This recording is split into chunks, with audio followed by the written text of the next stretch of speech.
This video presents the full summary of the main ideas from The Bliss of the Celibate by Julian Lee Curtis. It's an important book if you want to take semen retention seriously and learn why it matters. In this summary, you'll discover why long streaks often bring more harmony, better luck, and faster results in life. Master Julian also shows how people can fall into sexual problems and explains how to break free. If you want clearer answers about the real power of semen retention, this video summary will surely help you understand it all. The story of Eden is not merely an ancient fable, but a profound statement on our original state of purity and oneness with the divine. Long before we became fixated on the physical senses, we were like innocent children in a garden of effortless communion.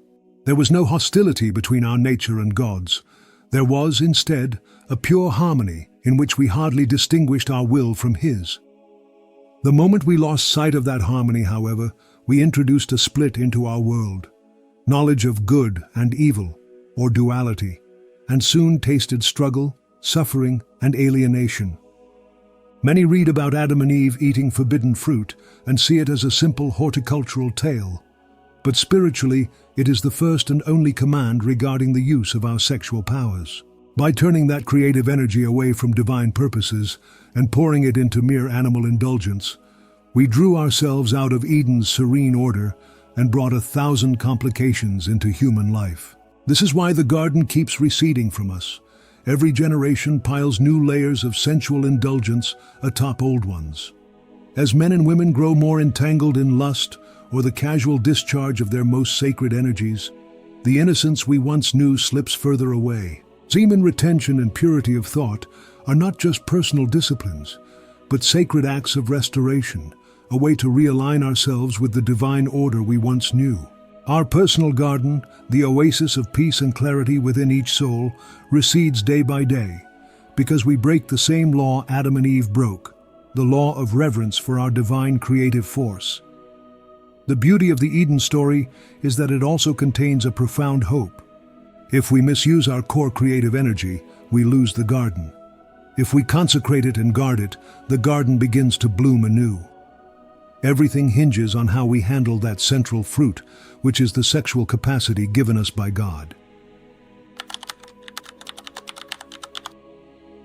Nothing in the human body is as mysterious and potent as the force that can bring a new life into existence. Even a cursory look at nature shows how vigilant animals and plants are when it comes to propagation. They will defend or display themselves in remarkable ways for the chance to further their line. In the human sphere, our creative energy is immeasurably more powerful because it involves not just physical tissue, but also mental and spiritual dimensions. It ties us to God's ongoing act of creation, making it a living, sacred gift. This living energy is not meant for frivolous use. If a person casually discards his or her sexual substance, the result is gradual depletion, physical fatigue, mental dullness, emotional instability, and spiritual confusion.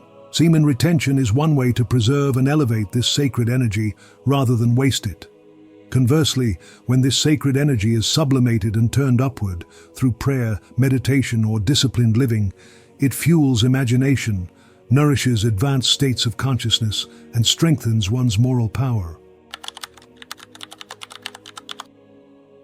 It may seem overwhelming to think of reintroducing Eden into a world so accustomed to lust. Yet if the downfall began with one misuse of energy, the way back can begin with one righteous step. This step is the personal decision to restrain sexual impulses and handle the creative force in a way that honors its holiness. Semen retention is a way to reclaim this power, channeling it towards spiritual strength rather than fleeting pleasure. Each time you choose to withhold your powers from casual gratification, you reclaim a little piece of paradise. First, you reclaim it within yourself by discovering new depths of peace and moral clarity. As you keep at it, people around you begin to feel that steadiness. It has a purifying effect, whether they realize it consciously or not. When entire communities commit to living with greater sexual discipline, limiting intimacy to marriage, or even practicing abstinence altogether for a higher spiritual quest, the environment around them becomes more peaceful. Families hold stronger bonds, and genuine care replaces exploitation. This reflects the gradual return of the garden, a renewing of unity between humanity, the divine, and the natural order. It does not require a massive social program. Rather, it requires humble individuals, one by one, turning toward reverence and away from heedless self-indulgence. In that sense, the garden is always within reach, waiting for us to honor again the first sacred law. Something remarkable happens when you stop leaking your life force through frequent sexual discharge. Your overall vitality goes up. Instead of feeling drained and slightly lethargic, you feel mentally crisp, emotionally stable, and better able to plow through your work. Semen retention allows this energy to remain within you, sparking new ideas and fueling bold decisions. The creative essence that once left your body so often now stays in your system, strengthening your focus and willpower. Your concentration grows stronger because you no longer live in the cycle of craving and release. It's a straightforward principle of energy management. Preserve rather than deplete, and you will have more resources to invest in pursuits like business, innovation, or study. Material success also hinges on trust and personal integrity. People sense when a man or woman has firm self-control, and that trust translates into better collaboration, more stable relationships, and increased leadership potential. When you are neither distracted by random lusts nor losing your composure to bodily urges, you conduct your affairs with a sureness and clarity that inspire others. This kind of leadership, built on the quiet stability of self-mastery, naturally opens the doors to financial and worldly achievements. Beyond that, fewer moral scandals crop up to derail your progress. Sexual restraint grants a moral safety net in your professional life. You stay focused, disciplined, and unencumbered by the pitfalls that often ruin careers. When ancient traditions speak of occult abilities or psychic powers, they do not imply cheap parlor tricks.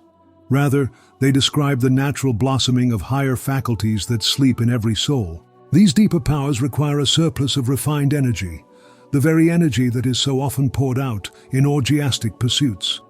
Semen retention plays a crucial role in this process, allowing the one who conserves and channels this power upward to grow more sensitive to subtle realities.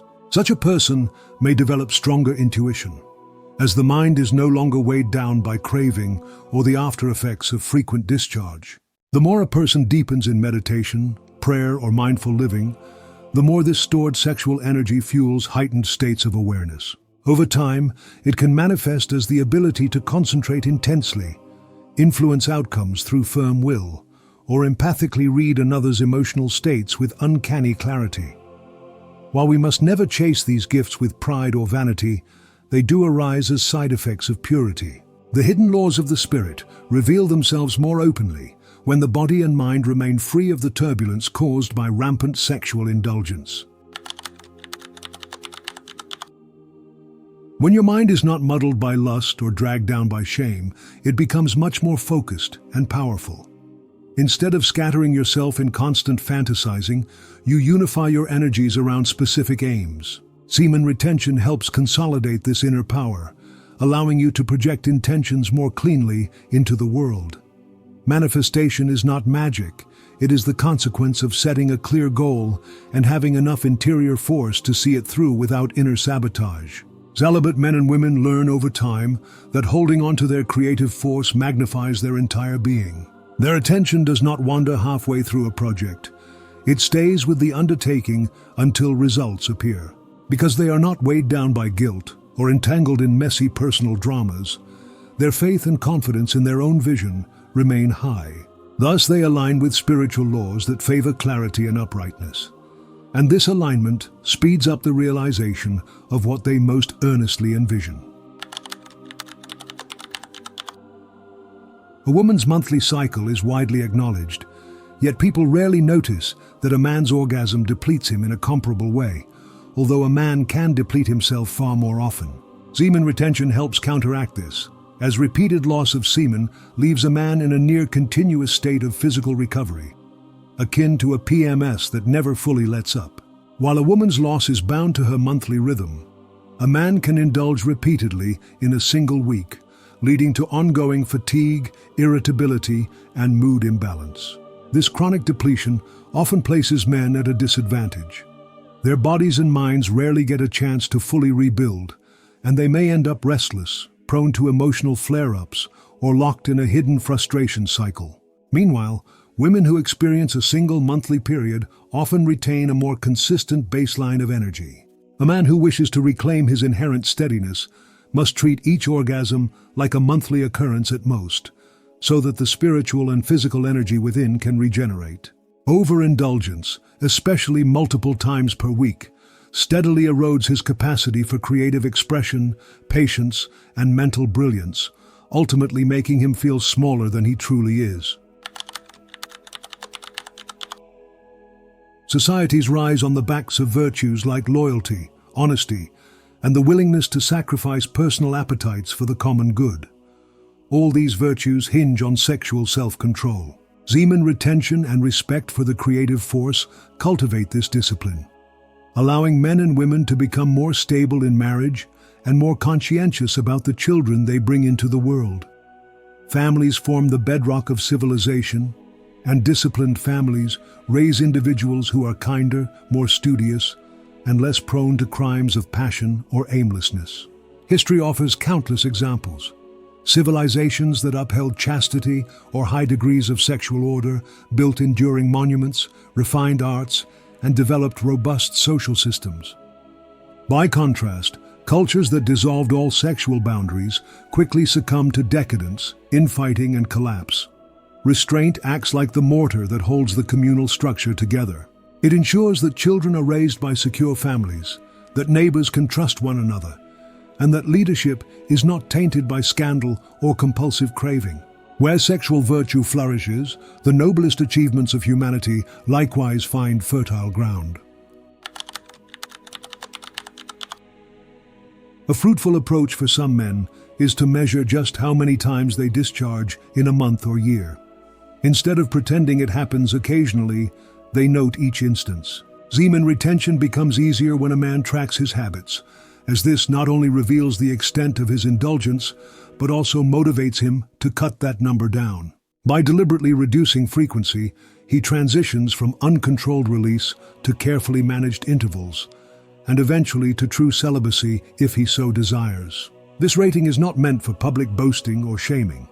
It is a personal tool, a simple way to see improvement over months. If a man once released daily, then learns to go a week and later a month, each step toward fewer discharges represents a significant victory that translates into real physical and spiritual benefits. By tracking these changes, he feels encouraged to keep raising his standard, thereby reclaiming more of his lost vitality and deepening his moral character. We live in an era saturated with images and messages pushing lust as normal and necessary. That saturation lures countless souls into an addiction cycle where sexual gratification is pursued relentlessly and often secretly. Semen retention is one way to break free, but recognizing the addiction is the hardest part. Many do not realize they are in bondage until they try to stop and discover their inability to do so. The first step is this honest admission that one's passion has gotten out of control. After that, one must remove or limit triggers such as explicit media, late-night browsing, or even certain social environments that stir desire. This must be coupled with new habits that fill the void: serious prayer or meditation, a rigorous exercise regimen, and wholesome fellowship or accountability. The person who finds a supportive community or a mentor grounded in purity will gain great strength. Overcoming sexual addiction is not a matter of sheer willpower alone. It is also a spiritual revolution that requires reliance on God's grace. If progress at first seems slow, every small victory, every day or week free from indulgence, proves the power of transforming one's life force from a destructive addiction into a source of sacred renewal. No one climbs out of addictive or deeply ingrained habits without stumbling. There may be moments of weakness that catch you off guard, times when fatigue or emotional stress lowers your defenses. Instead, recognize that each slip can become a lesson. You learn how cravings trick you, what triggers them, and what conditions make you vulnerable. Then you recommit, rising again with deeper resolve. Try not to engage in bitter self-criticism that tears down your self-esteem. A healthy regret that prompts renewed commitment is fine, but punishing yourself relentlessly can lead to hopelessness and further indulgence. God's mercy is real, and your sincerity matters far more than isolated stumbles. If your heart remains set on conquering lust and returning that energy to God, each slip merely reminds you that the battle is still on and worth fighting. There is a vast difference between a man caught in a cycle, yet daily trying to quit, and a man who surrenders to his impulses, believing purity impossible. The one who tries, even if he fails repeatedly, steadily chisels away at the illusions that bind him. He slowly breaks down the destructive patterns in his thoughts, reworks them with discipline, and gradually finds longer intervals of success. The man who never attempts restraint robs himself of the glorious possibility of transformation. Struggle, in this context, is not a sign of defeat, but a testament that one's conscience is alive and unwilling to submit to lies. Each attempt refines your strategies, your self-knowledge, your sense of humility. With time, the attempts gather into a formidable force of change. The fact that you stumble does not negate the power of your repeated effort. Rather, it guarantees eventual victory if you persevere in faith. The moment you stop letting lust govern your appetites, you experience an immediate inner shift. You hold your head higher, speak with more clarity, and sense your mind's renewed sharpness. This is because sexual desire, when left unchecked, gnaws at the back of a man's thoughts, demanding attention and scattering his focus. By subduing this beast, he no longer bends to cravings, but remains true to chosen principles. This alone imparts an aura of mastery that others intuitively respect. Great men throughout history, whether saints or statesmen, often exhibited notable self-control, if not outright celibacy. They channeled that stored energy into groundbreaking accomplishments or moral leadership. A man who governs himself firmly is positioned to lead with vision, whether that leadership is on a small scale in his family or on a grand scale in a nation. In either case, his restraint becomes the bedrock of his character, so that people sense stability in him and respond with trust. When you treat your sexual force as a sacred power entrusted to you by the divine, you gradually draw the blessings that come with reverence and righteousness. Semen retention strengthens this discipline, bringing tangible rewards. At the simplest level, you experience improved physical health, less fatigue, stronger immunity, steadier moods. Mentally, you free yourself from guilt and fear of being caught or exposed, allowing your conscience to shine without shadows. Socially, you foster genuine relationships built on love and respect, rather than shallow lust.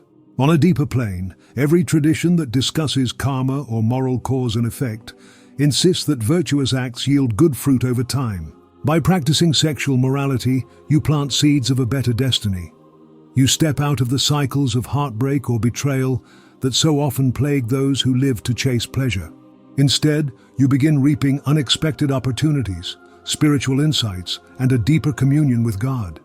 This is how karmic law rewards restraint. It aligns you with creation's higher design. Those who practice restraint, whether partial or total, often discover a set of changes that mark them out. First, their eyes seem to sparkle with a clear vigor, reflecting an inner reservoir of energy that is no longer lost in release. Second, they handle stress more calmly, because their nervous system is not perpetually on edge from the hormonal roller coaster of constant lust. Third, they exude a gentle authority. People feel safe in their presence, sensing a self-contained strength rather than an unending hunger. Semen retention accumulates this quiet power, allowing one to redirect energy toward higher pursuits. These traits are natural outcomes of living in accordance with a higher law. When lust is mastered, it no longer clouds your judgment or compels you to act in ways you regret. Your mind becomes more stable, your emotional expressions less erratic, and your spiritual aspirations freer to soar. Whether recognized by society or not, the restrainer gradually becomes an anchor for those around him, showing a moral compass in a sea of moral confusion. Sexual corruption rarely arrives suddenly. It follows a steady slope of compromise. First, a person becomes curious and entertains passing lustful thoughts or images, feeling they are harmless. If these thoughts are indulged often, they turn into regular habits, perhaps pornography or casual flirtations. The heart grows numb, thinking this is normal. Soon one finds it hard to be satisfied with mild stimulation and seeks stronger, more perverse thrills, a sure sign of addiction's grip. At a certain point, moral blind spots form. Behaviors once considered shocking or unethical become shrugged off as just what people do. This is the deepest level of dissent, a hardened conscience.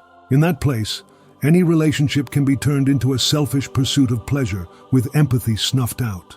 The tragedy is that such a person descends into emptiness, no matter how many fleeting highs they experience. Genuine joy and closeness with God slip away, replaced by restlessness and guilt. Just as decline happens step by step, so does the climb back up. Realization is the first spark. The person recognizes that lust has hijacked their life and that a better way must exist. Then begins the initial attempt at restraint, cutting back on explicit materials, limiting the frequency of release, or ceasing casual encounters. Early attempts often meet with stumbling, but each renewed effort grows stronger. In time, the person who perseveres experiences increasingly longer periods of chastity or well-regulated intimacy.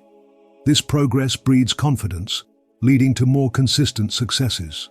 Eventually, they may find themselves sustaining true celibacy or engaging in marital relations solely with sacred intention. At that stage, the emptiness that once drove them toward lust is replaced by spiritual fulfillment and emotional steadiness. The final fruit is a mind cleansed of obsessive urges, a heart expanded in devotion, and a body glowing with stored strength. Saints are not born with halos.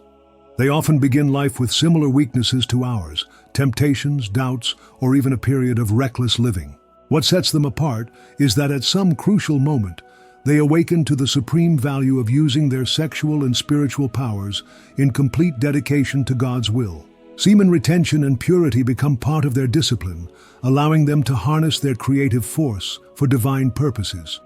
This choice might come after bitter consequences of sin or a stroke of inspiration, but once they make it, they pour their entire being into discipline, prayer, and compassion. And a saint is simply an individual who has recognized the depth of the divine presence within and around them, and who has oriented every aspect of life accordingly.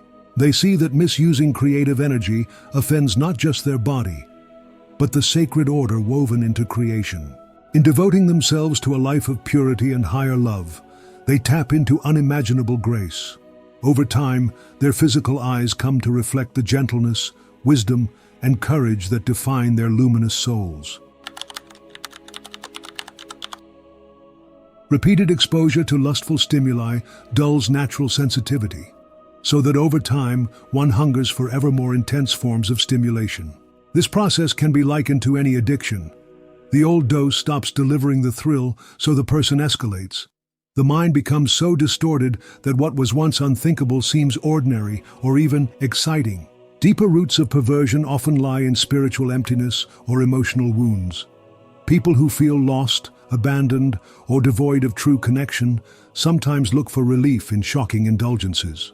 They think it might fill their inner void, yet it only widens the chasm.